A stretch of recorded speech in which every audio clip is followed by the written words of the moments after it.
Le pasteur Marcelo, proche de la prison, il était convoqué au tribunal hier, il était entendu. Et lorsqu'on lui pose des questions sur les circonstances du décès de sa femme, on lui demande d'expliquer. Il dit qu'il ne s'en souvient plus. Il ne sait même pas de qui on parle. Et il dit même qu'il n'a jamais été marié civilement avec cette femme-là. Donc, il ne la reconnaît pas comme sa femme sur le plan civil. Apparemment, le mariage était religieux. Ok. Quand sa femme est partie, il nous a donné deux versions totalement opposées. En voici la première. Elle est partie en Turquie samedi. Je l'ai suivi dimanche. On s'est rencontré même avec papa à l'aéroport. Elle était déjà partie. Elle me disait de venir. Parce que pour son opération, il fallait que le mari signe. Et je suis arrivé, j'ai signé. Deuxième volet. Voici ce qu'il raconte. Elle fête vendredi, samedi elle prend l'avion. Dimanche je viens, je prêche. Lundi je la rejoins. J'atterris mardi. Directement, je vais à l'hôpital. On cause, on parle, on rigole. Je prie pour elle. Il dit ici qu'il a plutôt voyagé lundi, il a atterri mardi, machin, nanana, il a causé avec sa femme et tout. Voilà, il y a deux versions totalement opposées.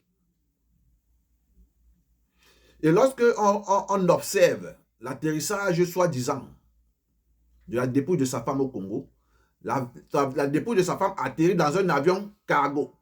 Ce n'est pas un avion qui fait les longs trajets. Ce n'est pas un avion qui part de pays en pays.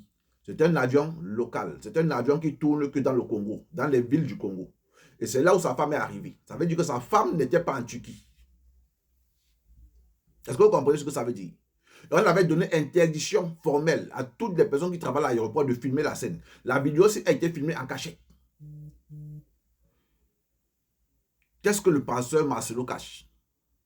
Tu n'es pas capable d'expliquer comment ta femme, avec qui tu as fait des grands enfants, comment est-ce qu'elle est décédée. Tu as des versions différentes.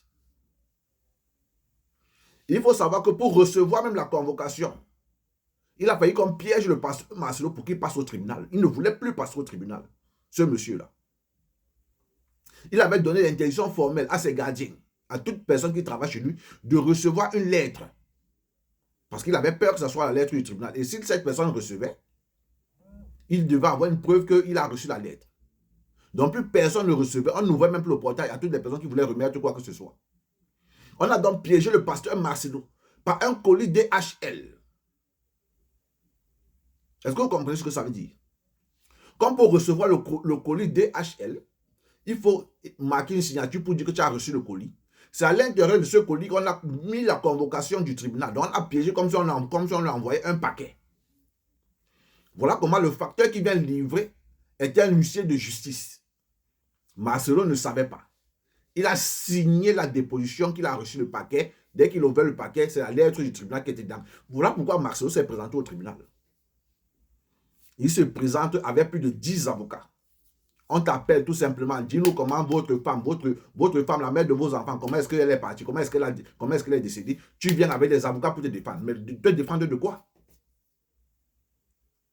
Dans un pays normal, il serait déjà envoyé dans le trou au cachot. C'est parce que c'est le Congo.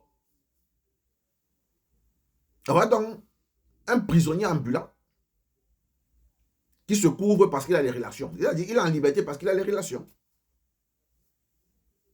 Dinguerie. C'était Bazo, abonnez-vous pour les nouveaux, on fait ça. Ciao, ciao.